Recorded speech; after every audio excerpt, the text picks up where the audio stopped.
everybody, welcome to Exploring with Cindy and Dan. Today we are in Skagway and we arrive here with the Discovery Princess, so join us in this adventure. This is day 4 of our 7-day Inside Passage Alaskan cruise, and this is our second port of call, Skagway. During our visit to Skagway, we docked at the railroad forward dock due to cruise ship allocation. So the Discovery Princess operated a water shuttle service throughout the day, starting at approximately 6:30 a.m. and the last water shuttle from the ship to shore was at 6 p.m. and the last water shuttle from the shore to the ship was at 7:30 p.m.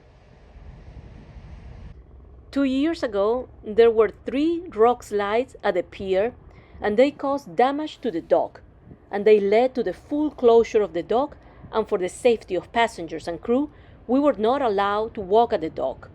In the morning of our Skagway day, we supposed to collect tickets at the crooner's bar, Deck 6 midship, for our water shuttle ticket system disembarkation. After you collect your ticket, announcements were made in the piazza area, calling guests to the water shuttle by groups, but we didn't have to collect these tickets as the water shuttle disembarkation was very smooth and not too crowded.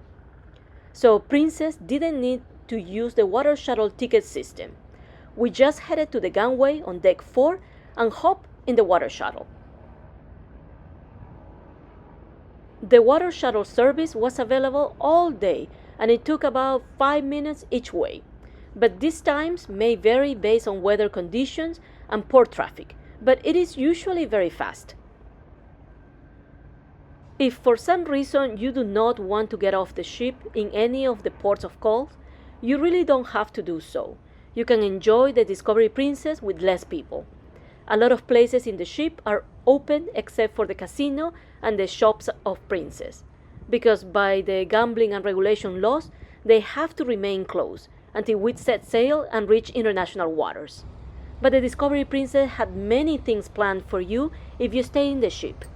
In the morning, Princess Cruise offer multiple classes, especially at the fitness center, like for example a stretch lab, a stretch and release class, or pure form Pilates, or the Cycle Bar Connect ride.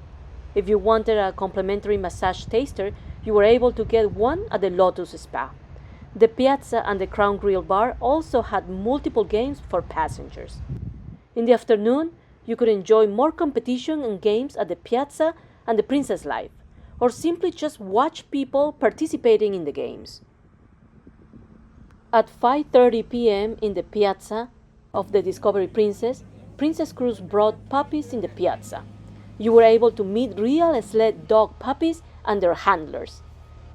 Ryan Reddington, the winner of the 2023 Iditarod, did a short presentation in the Piazza. His grandfather, Joe Reddington Sr., is known as the father of the Iditarod for co-founding the 1,000-mile race in 1973 and helping to establish the route as a National Historic Trail. Joe was the honorary musher in 1997 race, as he was 80 years old when he completed his final race. Just like in Juneau, local authorities rules says that no food, no flowers, no seeds or beverage products except for water are to be taken off the ship in port to avoid a fine. Guests confined to wheelchair and motorized scooters will not be able to use the water shuttle service for safety reasons. Guests who are able to move assisted by the ship's staff independently of their wheelchair may use the water shuttle service, so plan accordingly. If you have booked a Princess organized shore excursion, refer to the meeting times and locations printed on your tour ticket, just like you did in Juneau. Skagway was the gateway to the gold fields for the thousands who flocked to Alaska and the Yukon with the hope of striking it rich. Skagway may have boasted the shortest route to the Klondike, but it wasn't the easiest. Over 100 years ago, the White Pass route through the Coast Mountains and the shorter but steeper Chilkoot Trail were used by countless stampeders. Many perished on the treacherous Chilkoot Trail. Skagway was founded in 1897 and officially incorporated in the 1900s. Skagway is located in a narrow glaciated valley at the head of the Taiya Inlet. It is located 90 miles northwest of the capital city of Alaska, Juneau. The population of Skagway is around 1,036, but it still retains the flavor of the gold rush era. In the summer months, the population doubles for the tourist season, and during the gold rush, the population went as high as 10,000 people. Their average temperature ranges from 45 to 67 degrees Fahrenheit and received less rain than a typical Southeast Alaska town. Skagway only receives 27 inches of rain a year, so it is known as the sunshine capital of Southeast Alaska. People from Canada's Yukon Territory visit Skagway regularly in the spring to escape the northern cold. The Skagway name was not the original name of the town.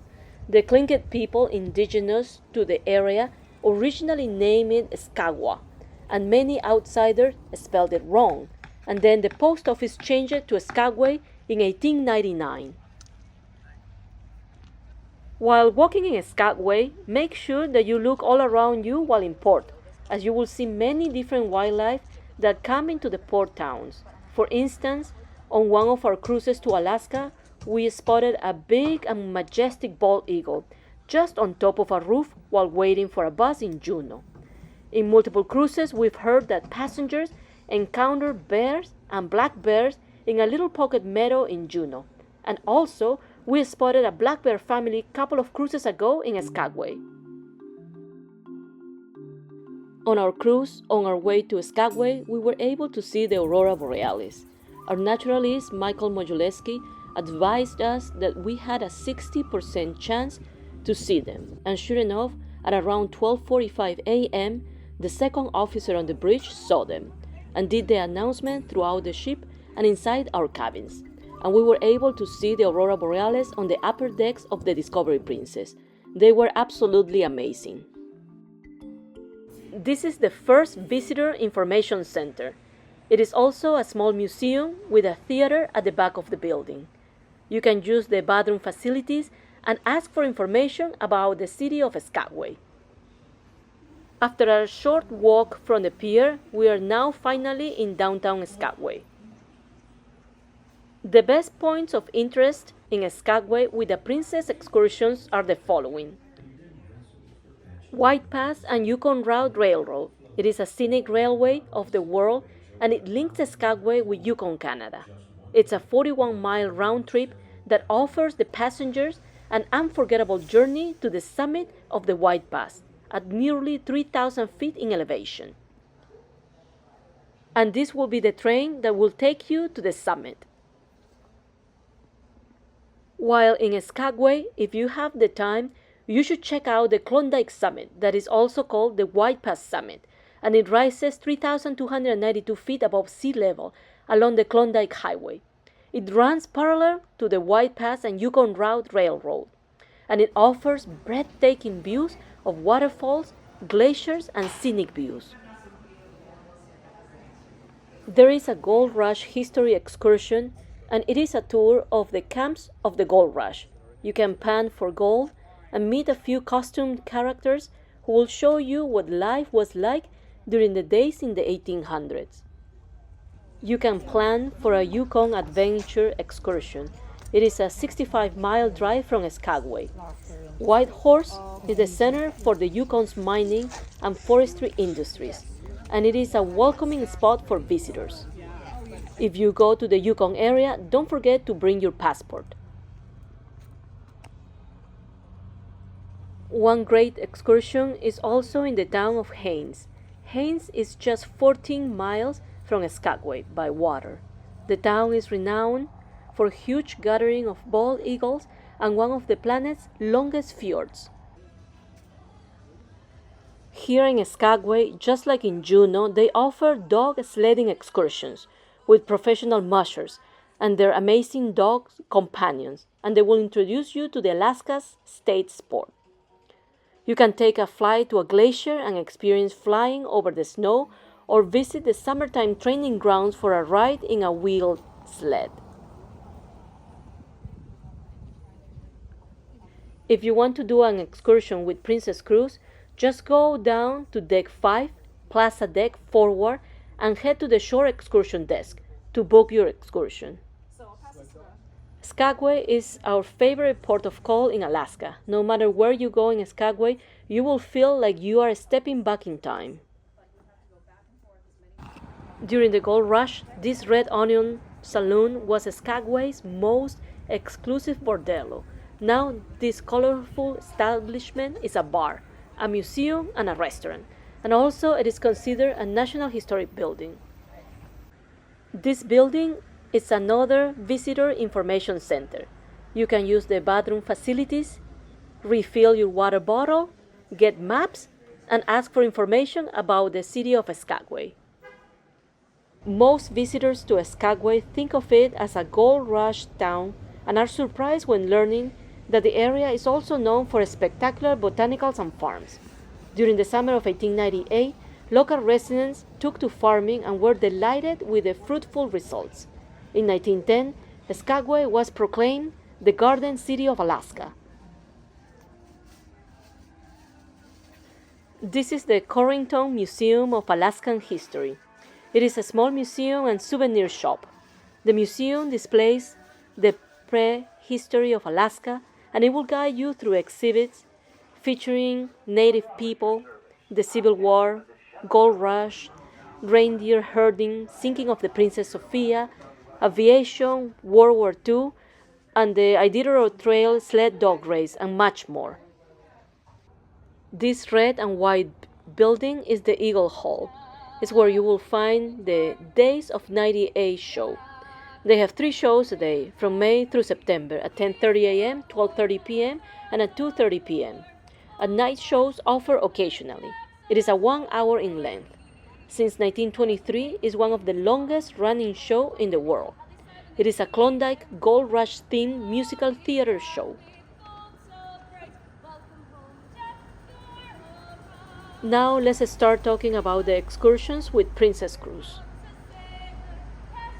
Excursion 100 is Easy Skagway, City, Klondike Highway, and the Days of 98 show. You will step back in time and soak in Skagway's colorful beginnings and scenic views. This entertaining tour unveils Skagway's gold rush history and its striking mountains on a drive along the scenic Klondike Highway. You will also take in a show that portrays Skagway's history with singing, dancing, comedy, and drama. Excursion 110 is the Klondike Summit, Liarsville Experience, and Gold Panning. You will explore a recreated tent city, complete with entertainment and the opportunity to pan for gold. Follow the Trail of 98, the route of countless prospectors on a scenic drive along the Klondike Highway to the 3,290-foot White Pass summit. Excursion 120 is the Klondike Summit Suspension Bridge and Salmon Bake.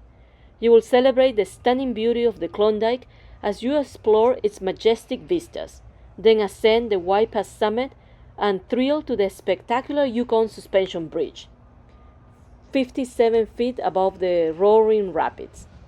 Then you will enjoy a savory salmon bake feast prepared in the recreation of a tent city from 1898.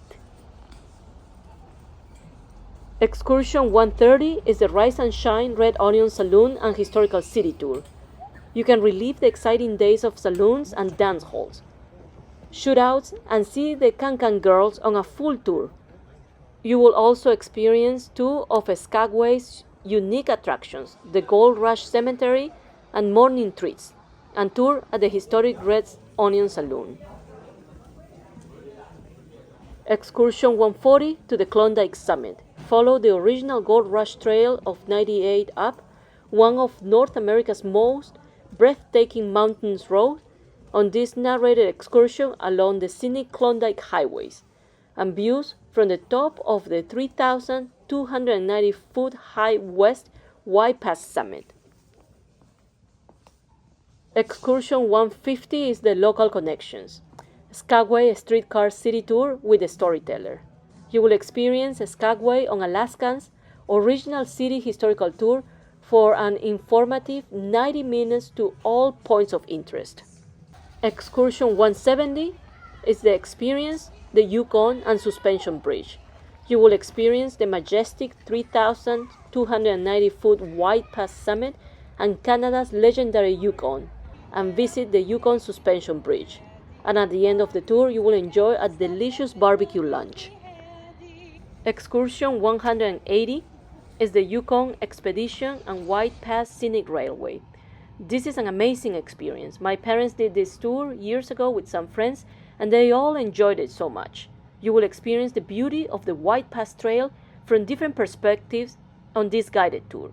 First, you will travel the Klondike Highway by motor coach over the White Pass summit into Canada's Yukon, and then, at the end of the tour, you will ride aboard the historic White Pass and Yukon Route Railroad. Excursion 200 is the White Pass Scenic Railway. You will journey aboard the Scenic Railway of the World to the White Pass summit. It is a fully narrated 40-mile round-trip adventure on the historic narrow railroad. Excursion 225 is the White Pass Rail and Klondike Highway multilingual tour. This tour is presented in multiple languages. Excursion 230, Best of Skagway, Rail, Salmon Bake and Saloon. You will experience the best of Skagway on this tour of its most celebrated sites and attractions. Excursion 240 is the Rail, Summit and Suspension Bridge with Branch. You will immerse yourself in the natural beauty of this dramatic land and travel the scenic railway of the world. Now we're walking towards the Moore Homestead. The Moore Homestead is the remaining land from William and Ben Moore's original 160-acre homestead claim in Skagway. And the Moore cabin that you will see is the oldest structure in town, built in 1887. And the city has this house as a museum for visitors. Inside this museum, you will see 2 rooms that have been restored to the Victorian era charm. Other rooms feature exhibits about the family, life in the frontier town, the interracial marriage between Ben Moore and Klingit Sayet. Out here, in fact, right when William Moore first got out here, he's led over a trail right behind us called the White Pass Trail. Yes. This trail basically goes over the mountain pass and goes into Canada. Yes. He was led over that by a man named Skookum Jim, this guy right here, who is a native person living here. So, when he came out here, he knew there was a trail behind us to get to Canada. So he figured if a gold rush happened, because he knew people were looking for gold at that time, if there was gold found in Canada, people would have to go through here to get into Canada. So this would be the easiest way to get up there. So he figured he could make money off of that when the gold rush began. So when he got out here with his son, they built a wharf right out on the water. They built a sawmill. They built some other buildings. They started clearing out the land and also trying to improve the trail as well. And they just were waiting, basically. So it's kind of a bit of a wait. They had to wait here about 10 years before the gold rush finally happened. So it was a bit of a gamble, you know, because if one didn't happen, they would have invested a lot of money into something that people weren't really going to go for. But he had foresight, and he was thinking ahead. He was thinking, they found gold here, this would be pretty good. So it's 10 years later when gold was discovered. All the way up in the Yukon Territory, about 500 miles north of us, is the Klondike River. And they discovered gold right on the Klondike River all the way back in 1896. It was 4 people who discovered it on there. In fact, one of the people who discovered it was Skookum Jim right here. So he first helped led him over the trail, but then they also helped discover the gold too. And when they discovered gold on the Klondike River, this started off the Klondike Gold Rush. So down in the rest of the U.S., everybody wanted to rush up here to get to the gold fields to make their money. And it was in 1897 they started rushing up here. So this gold was discovered in 1896, but it wasn't until a year later, in 1897, they started rushing up here. So people started coming up here, and these two were trying to convince people to go here through Skagway, because there was another trail in a valley right next to us called the Chilkoot Trail, and that's where Dyea is. That's where that trail starts, is in Dyea. So these two towns are kind of competing with each other to get people to go through their trail. So in fact, even Benmore would paddle out in a boat and meet the ships coming in and say, hey, come to our town. We're the better town right here. We have the better trail. So ships would come in, and this town grew really fast overnight, like really fast. Because it went from like, so this is taken right before the gold rush began, so July of 1897. This is right before people started coming up here. It went from this to this right here in about 3 months. So that was a 3-month time period. It changed to that really fast. Because once the gold rush began, we had thousands and thousands of people coming up here that were all rushing in. So this was growing very quickly. You see all these buildings were opening up. They built a road through town. And when it started, the Moore family made a lot of money because they were here first and they had all these buildings for themselves.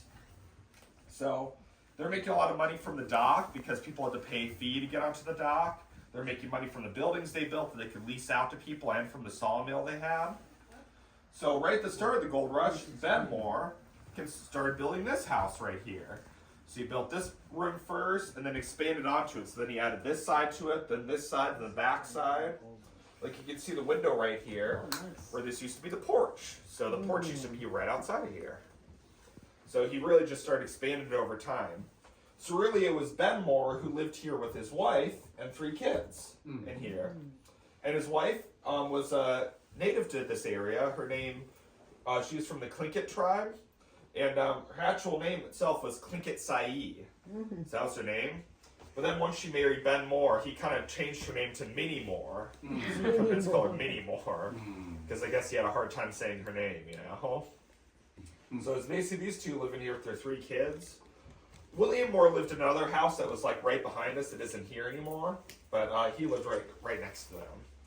But because they had all this money coming in, they were able to build this house out. And it was a really nice house at that time. Unfortunately, though, half their homestead was taken over by the town. You see, when all the first gold rushers got here, all the first miners, they wanted to build the main street right through their homestead. Because their homestead went about a couple blocks that way. And the miners didn't really consider them owning it, so they decided to just build their homestead their street right through their homestead. So like this picture right here is going right through where their homestead property is. So they basically just took it over. So the Moore family sued them. And it went on for like 4 years, where the Moore family was suing the town for taking their property from them. And they eventually won out and were able to get money from it. Unfortunately, most of the original people who took the property already moved on by that point, 4 years later. So they had to just get money from the new businesses there. So they still won out in the end, but the property basically just cut in half. So that's why we have this big fence around this, was that they constructed this fence right when the gold rush began because the property is literally being taken over by everybody else. So that wasn't really working out too well. So they were here for a while. William Moore didn't stay too long. He left a couple years later to go to the known gold rush. So he went to another gold rush after this one. He was kind of addicted to going to different gold rushes. It's kind of a thing he did. Ben Moore was here until about 1907. So he and Minnie lived here for a while. You can see another picture of those two right over there too. And they'd host different parties here. So you can see pictures on the wall of them hosting parties here in the house or being big socialites and stuff as they could. They did face a tough time though, because at that time they were of course a mixed race couple. So they faced, once more people started coming into the town, they faced a lot of discrimination from others in the town who didn't like they had a mixed race marriage at all. And that caused them to get a lot isolated later on, where they weren't always invited to as many social functions and kind of ostracized a little bit. So that did also put a strain on their marriage a lot too, and it made it very tough for them. So in 1907, they decided to leave here, and they moved down to Tacoma, Washington. So they left this house, and they sold it to the Kermsey family, which runs the Kermsey's Curio Shop, which you can see right on Broadway today. So Kermsey's Curios. And the Currency family lived here until like the 1980s. So the Currency family was here for a much longer time. And the Moore family left and moved down to, like I said, Tacoma, Washington. So we don't really have any more Moore family here today. They kind of left at that point. And unfortunately, these two did eventually get divorced in 1909. So a few years later, they got divorced. So unfortunately, their marriage did not last. So it was for many factors. One was the kind of discrimination they faced. Other factors were Minnie had a very tough time because she's kind of straddling two worlds. Because as you can see, she tried to dress up in Victorian clothes at that time. So you can see a picture of here dressed up in more Victorian clothes. So she tried to adapt to kind of the way that everybody else was dressing at that point. But that also created strain with her own family, who were still very, of course, traditional to Tlingit. So she kind of had to be in two worlds, and that put a lot of hardship on her too. I think that just really hurt their marriage overall. So she got divorced, and then, this house just lived in by the Currency family for a long time. And then by 1980, the Park Service had arrived here. We were established as a national park site called Klondike Gold Rush National Historical Park, which we bought this building in basically 1980 from the Currency family. And because it was the original building, basically these two were the oldest buildings in town, this building and the log cabin. So we took them over and we started doing a whole restoration process. So we started kind of making sure it was built up again because, it didn't look too good after a long time. So we had to do a lot of work on it. And we restored it and made it look like it did back in the day. Not all the way. We have some rooms over here to see what it shows you what it looked like back in the day. Because we'd go in those rooms, you'll notice we had pictures of the inside of the house. So that is what the rooms looked like back then, which is really cool. And then these rooms we kind of put museum exhibits in. But this is still the original building. That's about 125 years old, which is really amazing. It just shows off what the first family was like living out here. And then that log cabin was our first building built out here. So that log cabin is the oldest building in town. All the way from 1887, so 135 years old. Which is pretty amazing. So it's cool to still have those buildings here, which is really neat. And I'll tell you a fun fact is that a lot of the buildings in Skagway are that old too, is that we never really had a big fire in our town. Because many other towns, you'll notice in their past, they had a big fire that oftentimes destroyed a lot of their buildings, like the Chicago fire destroyed a lot of their buildings. We never really had that, so luckily lots of our buildings are original, which is really cool. So we estimate that at least over 60% of our buildings on Broadway right here are all from the Gold Rush era. So all basically 125 years old, which is amazing. So pretty cool. But so if you guys want, you can take a look around. I'd say go this way, you can see the different rooms. This is the oldest structure in town, built in 1887. Excursion 250 is the White Pass Rail, Summit Gold Panning and Barbecue Branch. Experience the 1898 gold rush as the prospectors never could in first-class comfort and retrace the route from Skagway to the Klondike gold fields aboard the scenic railway of the world, and finish with an authentic barbecue branch. Excursion 315 is the local connection, hands-on kitchen science with Alaskan chef. You will meet the chef of the historic Skagway restaurant and bar, and you can make your own ice cream. Excursion 350 is the ultimate gold panning, sled dogs, and scenic railway. It is a fun family tour that takes you back in time to the excitement of the gold rush. You will ride the historic White Pass Railway, and you will attend the Gold Rush training camp and learn to pan for gold. And at the end, you will meet the mushers and team of dogs and watch them race. Excursion 380 is another local connection, Ghost and Good Time Girls walking tour. You will step back in time with one of the funny and informative madams of the Red Onion Saloon on a guided walking tour of Skagway, finishing with a tour at the Hampton Brothel Museum. Excursion 415 is the ultimate mushers camp experience. You will be pulled by a team of dog athletes and learn more about this experience. You can enjoy a playtime with the puppies and do some panning for gold. This is another museum exhibit in Skagway. This is the Mascot Saloon. It is a restored bar from the early 1900s.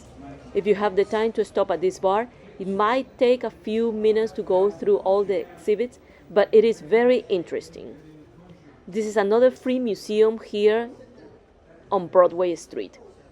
People suggest that this building was built sometime around March of 1898.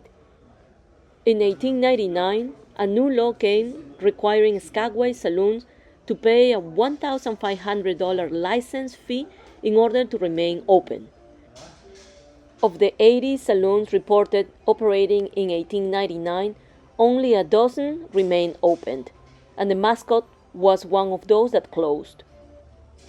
In 1974, the National Park Foundation acquired the building complex. The Mascot Saloon is still in its original location on the southeast corner of Broadway and 3rd Avenue.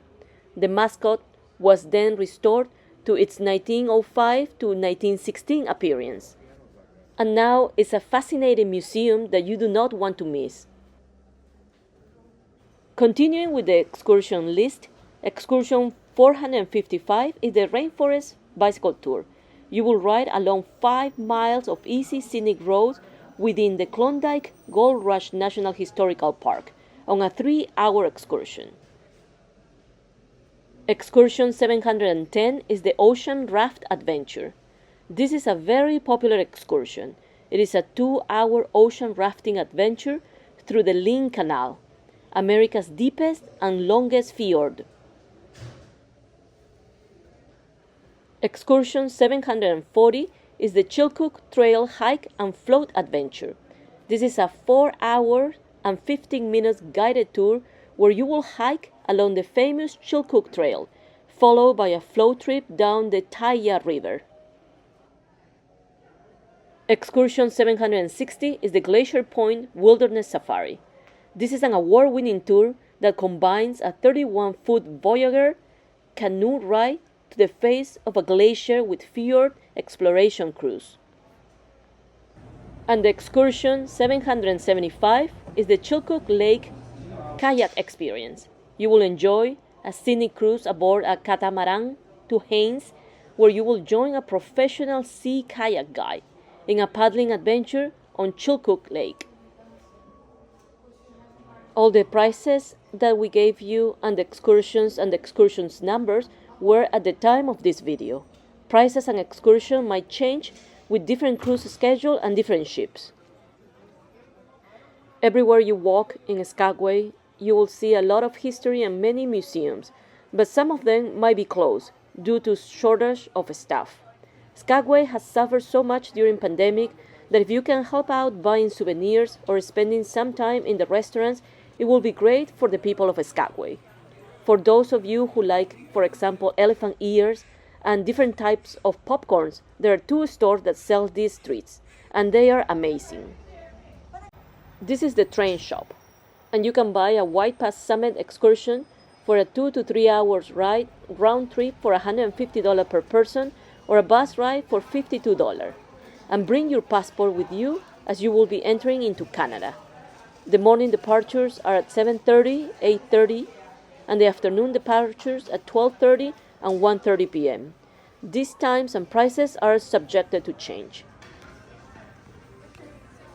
As I mentioned in my previous video, the medallion pay system, which is your medallion from Princess Cruises, can be used at many merchants, including souvenir and jewelry stores in ports of call in Alaska, and you will receive a 7% back on shoreside purchases as an onboard ship credit.